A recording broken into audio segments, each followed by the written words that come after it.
Assalamualaikum warahmatullahi wabarakatuh. Bismillahirrahmanirrahim. Selamat datang kembali di mata kuliah pemrograman berorientasi objek 2 di pertemuan yang ke-6. Tidak terasa ya teman-teman mahasiswa Prodi Informatika semester 3 Fakultas Teknologi Informasi Universitas Serang Raya, kita sudah masuk pertemuan yang ke-6.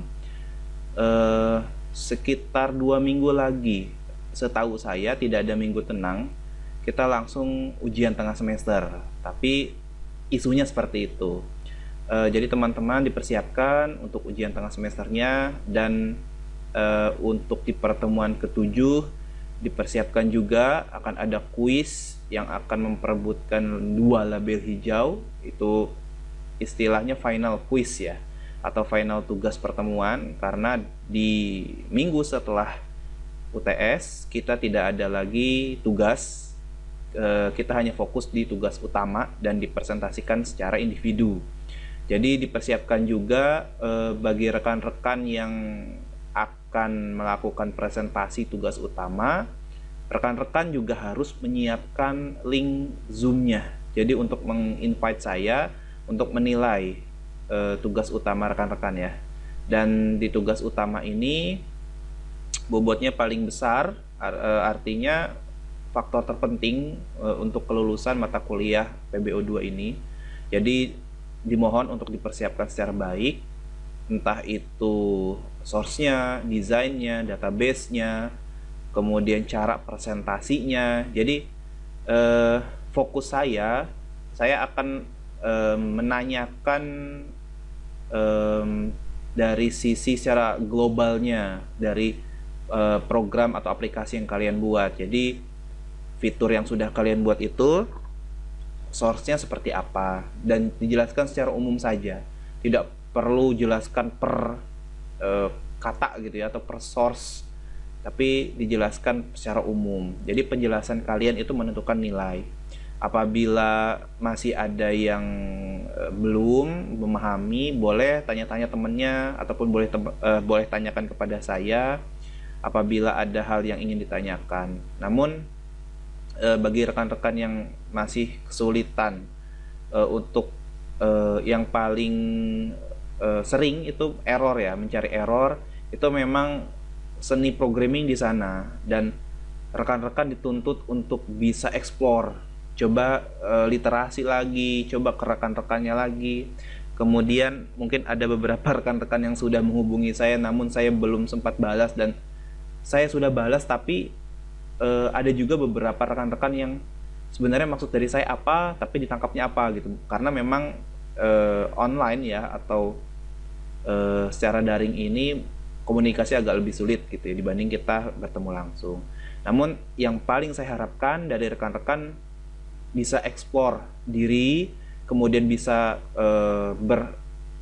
improvisasi, kemudian bisa mencoba untuk belajar ke rekannya, tanya-tanya, kemudian googling aja, misalnya dapat error apa, googling itu maksudnya apa. Jadi ya artinya eksplorasi dirinya lebih mantap lagi. Namun tadi bagi yang rekan-rekan yang sudah nanya ke saya, namun mungkin jawaban saya masih ada yang kurang, ataupun saya sudah jawab dengan semampu saya tapi teman-teman masih ada yang ngerasa bingung maksudnya apa, mohon maaf, karena memang via daring ini memang mengurangi ya tingkat komunikasi gitu, masih agak kesulitan lah dalam berkomunikasi. Jadi sebenarnya kalau yang namanya mencari error itu seninya dan merasa puasnya itu apabila ketemu sendiri misalnya, kemudian search, pasti terasa indah lah seperti itu. Tapi bagi rekan-rekan yang tadi merasa kesulitan, boleh tanya-tanya lagi. Insya Allah saya akan jawab semampu saya. Kemudian ya dengan bahasa saya, apabila memang bahasa saya ini kurang dimengerti, coba sharing gitu ya ke teman-temannya, siapa tahu teman-temannya ada yang rumahnya dekat atau seperti apa gitu. Oke, itu pengantar dari saya. Kemudian di minggu ke-6 ini atau pertemuan ke-6 ini, insya Allah saya tidak memberikan tugas seperti biasanya, Insya Allah di pertemuan ke-6 ini saya akan memberikan kuis yang sifatnya pilihan ganda dan itu dikerjakan pada fitur kuliah online. Ya kurang lebih ya 10 atau 15 soal ataupun 20 soal gitu ya. Range-nya antara 10, 15 atau 20 soal. Ini baru planning saya. Ya soal tersebut dikerjakan di waktu tertentu. Artinya di waktu pada saat MK dimulai. Nanti akan saya umumkan dan waktunya tidak banyak, kurang lebih 25 menit atau 20 menit waktu untuk mengerjakannya, dan saya akan mengambil nilai tertinggi yang akan mendapatkan label hijau. Berapapun orangnya, misalnya yang nilainya tertinggi 100, misalnya ada yang 100 tapi 10 orang ya, 10 orangnya saya kasih label hijau. Atau misalkan, Pak, ada yang nilainya paling gede 75 tapi satu orang doang ya, satu orang itu yang saya kasih label hijau. Yang 70 dapat nggak, Pak? Enggak. Yang nilai tertinggi akan saya kasih label hijau. Dan materinya itu terkait video pembelajaran yang sudah saya berikan selama ini. Dari pertemuan 2, 3, 4, 5, 6. Itu nanti ada jawabannya di sana semua. Contoh soal seperti ini. Misalnya, pada pertemuan kedua, materi apa yang sudah saya berikan, misalnya seperti itu pertanyaannya, kurang lebih. Kemudian misalnya, source di bawah ini dipakai untuk radio button adalah, misalnya seperti itu. Kemudian, untuk mengkoneksikan ke database, kita butuh seperti itu. Pertanyaannya seperti yang sudah saya sampaikan di video. Jadi, bisa disimak kembali. Dan sifat kuisnya nanti yang pilihan ganda boleh, pengen searching juga monggo, pengen buka lagi videonya monggo, silakan. Yang jelas waktunya itu mepet. Jadi pokoknya saya padatkan, kurang lebih satu soal itu 30 detik lah. Jadi kalau misalnya ada 20 soal ya mau nggak mau 10 menit gitu atau 15 menit, dan nggak ada yang namanya susulan. Pak, saya belum ngerjain, Pak, gitu. Pak, saya terlambat, Pak, saya bla bla bla bla bla, nggak ada. Yang jelas yang nggak ngerjain nggak kasih absen. Jadi perlu diperhatikan jamnya ya teman-teman. Itu gambaran di pertemuan yang ke-6. Namun tetap saya akan memberikan materi di pertemuan yang ke-6 ini. Materinya apa? Di sini sebenarnya kita sudah membuat di minggu kelima atau pertemuan kelima minggu kemarin aplikasi CRUD sederhana ya, create, read, update, delete. Kemudian saya juga ingin membahas sedikit ya masalah ini karena ternyata memang di beberapa versi ada yang source-nya tidak terdetek, atau misalkan versi konektornya namanya MySQL konektor gitu, sedangkan di saya MySQL JDBC. Yaitu saran saya yang perlu kalian perhatikan adalah eksplorasi, atau kalian coba untuk mandiri lah gitu. Ketika saya pakai yang versi 11, saya harus cari. Tapi kalau yang nggak mau susah gitu, saya ingin menyamakan versi aja NetBeans-nya sama Pak Rian, nggak masalah. Apapun caranya, apapun usahanya, itu yang saya hargai dan menurut saya itu pasti akan bermanfaat bagi kalian gitu. Jadi coba searching apabila ingin mengkoneksikan ke database menggunakan NetBeans versi 11, bagaimana caranya. Mungkin source-nya ya berbeda. Jadi sebenarnya saya ambil tengah-tengah ya, versi 8.2. Jadi yang menurut saya nanti ada yang pakai versi 6 gitu, 7, itu kan sebenarnya tidak terlalu jauh gitu ke tengah-tengah. Ke 10, 11 juga versinya di 8 ini sudah termasuk yang menengah seperti itu. Saya niatnya seperti itu. Jadi biasanya kalau yang NetBeans-nya versi ke bawah kan untuk laptop yang kurang gitu kan. Saya ambil tengah-tengah dan kebetulan laptop saya juga mampunya menurut saya di 8.2. Biasanya kebanyakan aplikasi kalau semakin meningkat fiturnya semakin banyak, saya khawatir makan spek ya. Tapi mungkin juga enggak sih karena ini buat programming. Jadi seperti itu. Saya juga mohon maaf apabila ada yang miss ya di minggu kelima. Ada yang, Pak, susah seperti ini, Pak, nggak bisa seperti ini, Pak, seperti ini. Tapi saya yakin rekan-rekan mampu dan rekan-rekan bisa saling support lah. Artinya kalau misalkan bagi yang mengerti, yang paham, bisa diajari seperti itu. Yang saya harapkan lah dari teman-teman mahasiswa. Oke, kita langsung saja buat yang pertemuan ke-6 ini. Kita akan belajar dua fitur sebenarnya. Ketika kita sudah membuat aplikasi CRUD ini, saya akan menambahkan dua fitur yang insya Allah dua fitur ini sangat bermanfaat sekali menurut saya untuk tugas utama kalian. Dan salah satu jadi fitur yang saya anggap apa ya, punya nilai plus lah. Yaitu di sini ada dua. Yang pertama adalah fitur pencarian atau search. Yang kedua adalah fitur e-report. Artinya kita akan mengconvert JTabel yang ada di NetBeans menjadi file Excel.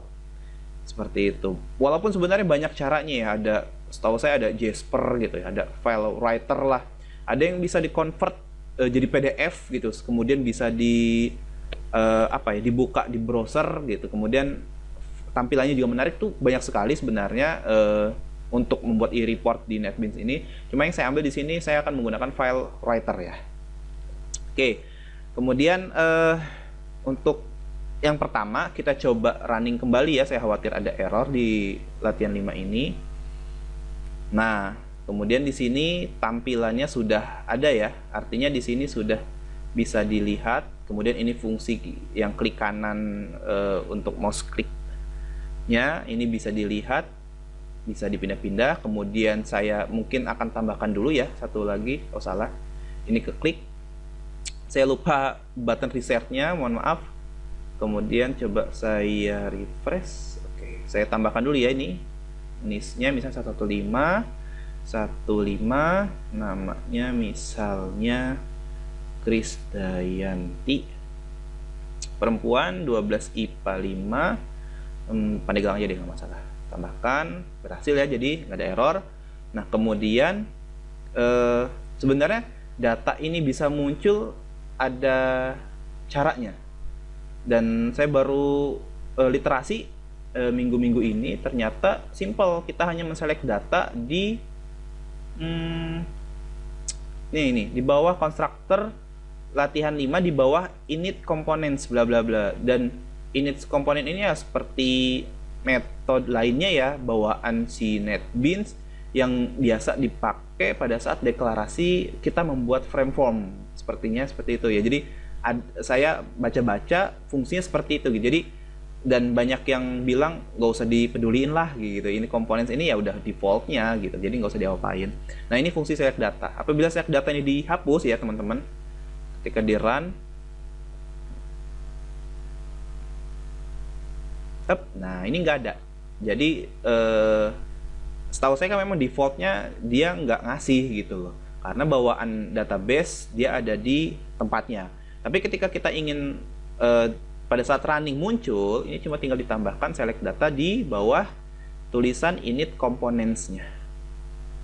Salah, Ctrl V. Waduh, nggak bisa ya? Klik kanan, paste. Oh, salah. Ternyata tadi saya hapus ya, bukan saya select data kalau nggak seperti ini. Nggak, saya cut tadi ya. Select data seperti ini, klik kanan, di run. Nah, seperti ini, jadi langsung muncul ya teman-teman data-data yang sudah ada di database-nya. Seperti itu. Itu yang pertama ya, tambahan bagi teman-teman. Jadi biar ketika di run langsung tahu loh isi tabelnya itu apa aja gitu, isi database-nya apa saja. Kemudian yang kedua, kita harus desain terlebih dahulu. Ini karena tabelnya mungkin kebesaran ya atau ketinggian, saya tarik ke bawah. Kemudian saya buat sebuah text field di sini. Dan masalah desain saya percayakan kepada kalian ya, artinya nggak perlu ngikutin punya saya, nggak masalah. Ada yang nanya, Pak, tabelnya di sebelah sini monggo, asal fungsinya yang jelas, yang dinilai. Kemudian ini perlu nggak usah ditambahkan di sininya jenis fontnya. Oh, salah kepencetnya. Kemudian di bold aja kali ya. Kemudian untuk triggernya saya mau mencoba menggunakan label. Klik kanan, properties, icon, kemudian eksternal. Saya sudah mencari di googling juga, cari yang formatnya PNG teman-teman ya. Kemudian versi editor gambar yang sering saya pakai itu Microsoft Picture Manager. Itu kalau menurut saya nggak terlalu aneh-aneh gitu, nggak terlalu sulit. Kemudian cara mengecilin ukurannya si gambar tersebut gampang gitu. Jadi saya mengambil aplikasi tersebut. Nah, jadi kan kelihatan kayak fitur pencarian gitu ya, ada logo carinya.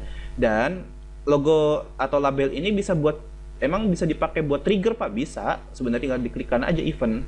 Nanti yang biasa kita pakai itu click. Ya, artinya biar diklik itu bisa gitu.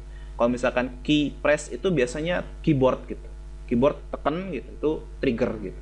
Dan ini banyak ya sebenarnya eventnya ini. Jadi bisa dipelajari lagi karena memang macam-macam fungsinya dan kebutuhan kita.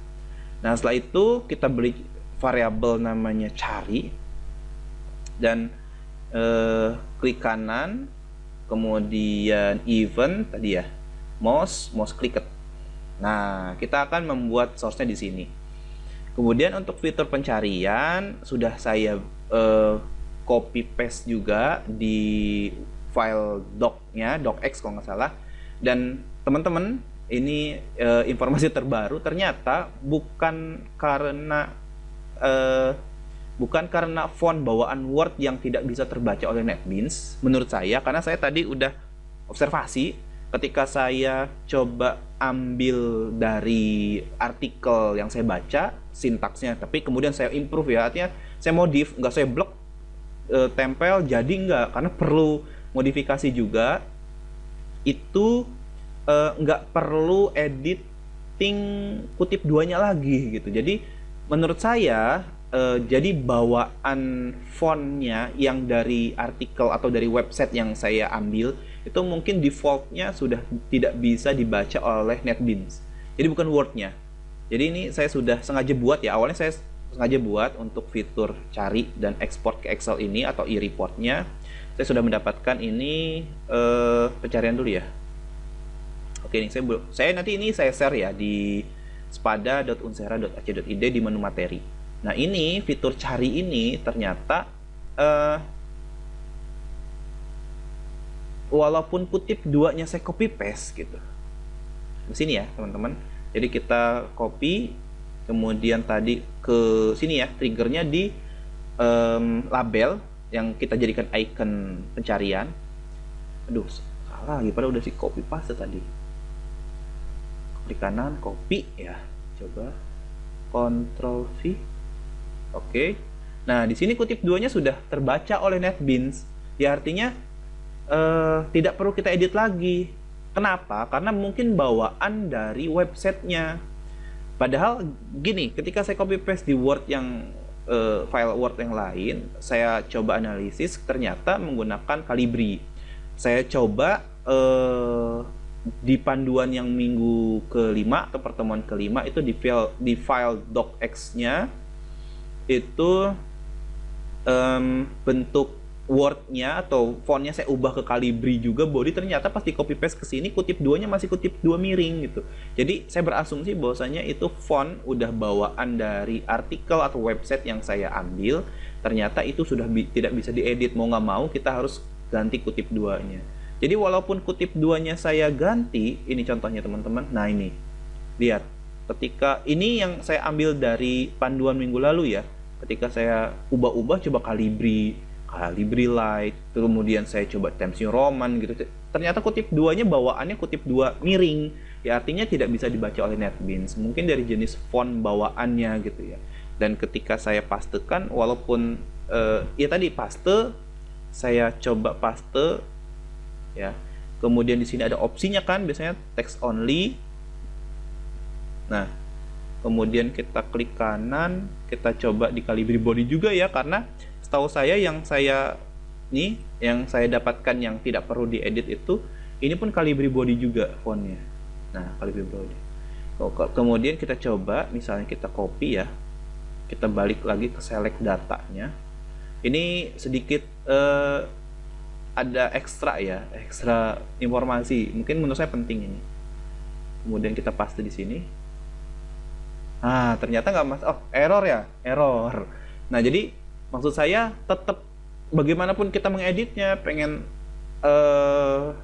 dibuat font seperti apapun, ini masih error kutip duanya, karena bawaan dari ketika saya ngambil dari source-nya, ketika saya ngambil dari sumbernya, saya edit, ternyata kutip duanya tetap bawaan si artikelnya, tidak bisa diubah. Jadi otomatis kita nggak mau ya harus edit secara manual ya teman-teman, seperti itu. Kita unduh. Oke, kita balik lagi ya tadi ke mana? Sini ya. Event mouse click ya. kalau nggak salah. Oke. Nah, ini sudah saya eh, pastekan di panduannya. Nanti insya Allah akan saya share di pada menu materi. Nah, ini penjelasannya. Ini bukan ID ya, sebenarnya pembacaannya NIS. Oke, ada NIS, nama, alamat, jenis kelamin, agama. Nah, di sini sebenarnya untuk deklarasi awal saja gitu, bahwasanya kita mempunyai 1, 2, 3, 4, 5, dan kita tidak perlu koneksi lagi karena koneksi selectnya sudah dicantumkan di atas ya teman-teman. Ya artinya select data ini sangat berfungsi sekali untuk ketika kita buat metode berikutnya, kita tidak perlu mendeklarasikan field-field yang akan kita munculkan karena di sini sudah di select datanya sudah diberikan default bahwasanya nanti akan muncul NIS, nama, jenis kelamin, kelas, sama alamat, di mana isinya gitu sesuai dengan apa yang kita cantumkan pada database. Dan teman-teman perlu diperhatikan, ini juga ada pertanyaan yang berkaitan sama kenapa sih ada yang error berkaitan sama columns bla bla bla. Itu biasanya kalian salah pada saat penamaan fieldnya. Jadi penamaan field di database-nya misalnya yang sudah dijelaskan oleh teman kita Derry juga ya. Kalau misalnya kita membuatnya nama, ketika di query-nya ataupun di database-nya kita buatnya nama siswa, itu nggak bakal kepanggil gitu. Jadi harus konsisten, nama-nama semua, N-nya besar semua gitu. Jadi mudah gitu loh untuk mencari errornya selain itu gitu. Kalau itunya udah sama, insya Allah nggak ada muncul error seperti itu. Kita kembali lagi tadi ke pencarian. Mana tadi? Oke, ini kemudian di sini kita ada query-nya. Query itu ini ya, di string SQL-nya ini kita bisa baca, kita men-select bintang from tag siswa, di mana NIS lagi yang dijadi acuan, dan saya tambahkan nama. Jadi or itu artinya ketika atau ketika saya mencari NIS dengan kode NIS sekian atau nama sekian, maka akan terjadi pencarian gitu di field cari get text-nya gitu. Jadi like percent ini mencocokkan antara cari get text yang ada di text field dengan yang ada di tabel yang bernama t_siswa seperti itu. Jadi acuannya NIS sama nama, karena pencariannya saya membuat NIS, entah itu NIS atau nama.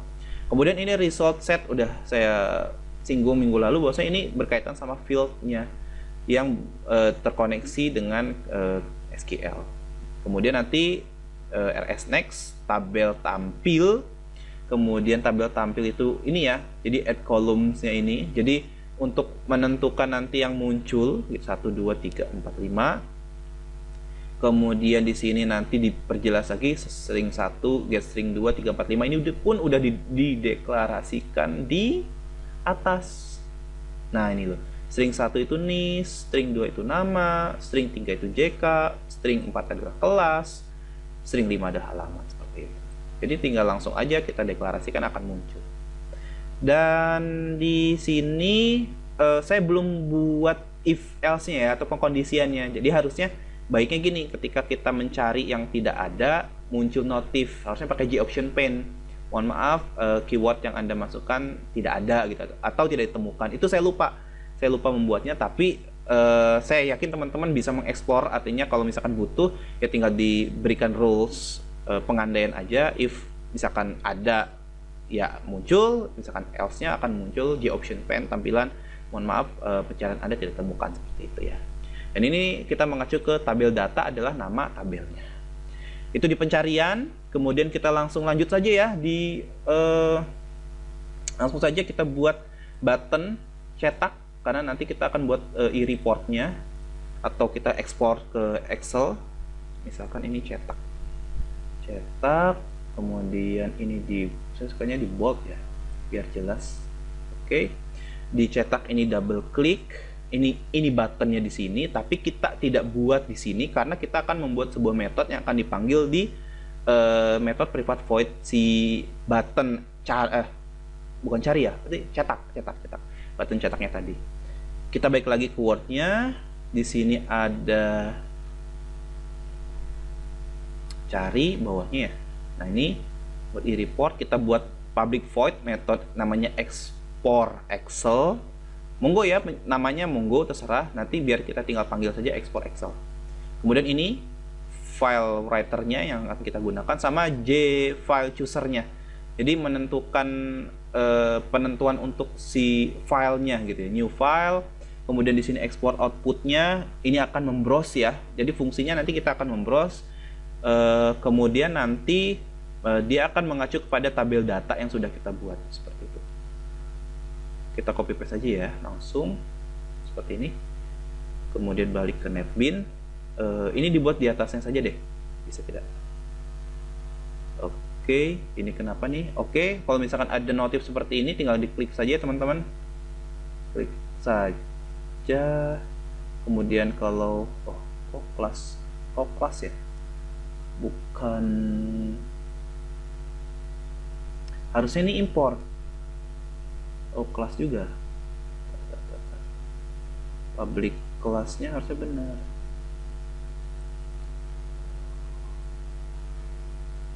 Ini ada file writer, harusnya kita import deh. Harusnya kita import. Dimana nih? Apa di sini? Harus tidak? File writernya. Nah, baru muncul ya. Tadi padahal sama aja. Ini untungnya muncul add import, biar otomatis ya, karena saya nggak hafal nih Java IO nya, keterangan java.io file writer-nya kita tambahkan. Kalau sudah juga J file chooser-nya juga kita import juga, library-nya add import juga, sama kalau nggak salah chooser-nya nih add import Java IO nya, input output filenya ya. Oke, kalau udah insya Allah nggak ada error ya. Tadi mungkin salah penempatan kali ya, padahal sama aja loh di bawah tiap metode. Ini kan metode private void untuk apa nih, update, untuk edit. Yang tadi padahal di atasnya ya, di atasnya ini nih buat pencarian padahal, tapi tadi ada notif nggak muncul importnya, jadi saya ubah, ternyata muncul. Kemudian kita tinggal panggil namanya export Excel, copy saja, masuk ke button cetak, ini dipastekan, kutip titik koma, jangan lupa. Kalau sudah, kita coba di run ya, kita run. Bismillahirrahmanirrahim. Oke, kita coba cari, misalnya berdasarkan NIM ya. NIM-nya contoh yang 115 cuma Krisdayanti ya guys. 115, kita klik aja ininya. Nah, maka yang akan muncul pencariannya hanya Krisdayanti. Kalau 112 Pak, boleh cari, nemunya ada 2. Karena yang 112 ada. Atau misalkan yang cari 210-nya, 210. Nah, akan muncul yang ini, seperti itu. Berdasarkan nama Pak, sama N Agen, nah Agnes Monica, seperti itu ya. Kalau misalkan kita refresh, muncul semua. Susi Susanti 13 ya, atau Susi gitu ya, search, maka akan pencariannya seperti itu. Kita sekarang coba cetak. Oke, nanti dia akan muncul untuk browse-nya, mau taruh di mana. Saya coba taruh di desktop saja yang gampang. Kemudian nama filenya misalnya laporan, kita tidak set ya, biar misalnya teman-teman mau namanya laporan, mungkin nanti ada untuk informasi penjualan dan sebagainya, ini fleksibel. Kita save. Setelah itu kita lihat di desktopnya ya. Ini laporan, dan kita lihat dulu ya isinya sesuai tidak. Kita refresh, Rian, Susi Susanti, Agnes sama Krisdayanti. Kita lihat di filenya, kita klik ini, yes aja. Oke, adanya yang Susi Susanti doang ya. Ini pada saat di ini ya, berarti dia ngedetectnya bukan per database tapi pada saat ditampilkan. Kita ulangi lagi saja, kita refresh tadi udah, kita cetak, ganti laporan new yang baru, karena berdasarkan tampilannya ya. Ada nggak laporan new? Di sini nggak ada. Padahal saya taruh di desktop tadi ya? Apa bukan? Cetak. Di sini di dokumen. Mohon maaf, nggak saya taruh di desktop, di dokumen. Sini ya, laporan new. Double klik, yes, muncul semua. Jadi dia nge-capture yang ada di JTable-nya, bukan yang ada di database ya. Tapi itu yang bisa saya sampaikan untuk tambahan fiturnya, pencarian sama untuk laporannya ya, untuk reportnya. Monggo bagi yang membutuhkan atau mau yang improvisasi sebaik mungkin, ada yang lebih punya ide lain yang lebih keren lagi, monggo sangat dipersilahkan. Dan biasanya tugas utamanya membuat saya kagum biasanya pasti nilainya bagus gitu, insya Allah dapat nilai baik gitu. Tapi jangan lupa untuk absensinya juga harus bagus ya teman-teman. Itu saja mungkin yang bisa saya sampaikan untuk di pertemuan yang ke-6 ini. Saya mohon maaf sekali lagi apabila tadi ada kekurangan dan kesalahan, apabila tadi salah ucap ataupun ya dari beberapa pertemuan sebelum juga ada yang kalimat yang atau kata yang terlontar adalah kalimat atau kata yang belepotan gitu. Jadi saya mohon maaf sekali lagi. Kita sama-sama belajar. Apabila ada yang perlu didiskusikan silahkan. Saya akan tutup pertemuan ke-6 ini. Wabillahi taufiq wal hidayah. Wassalamualaikum warahmatullahi wabarakatuh.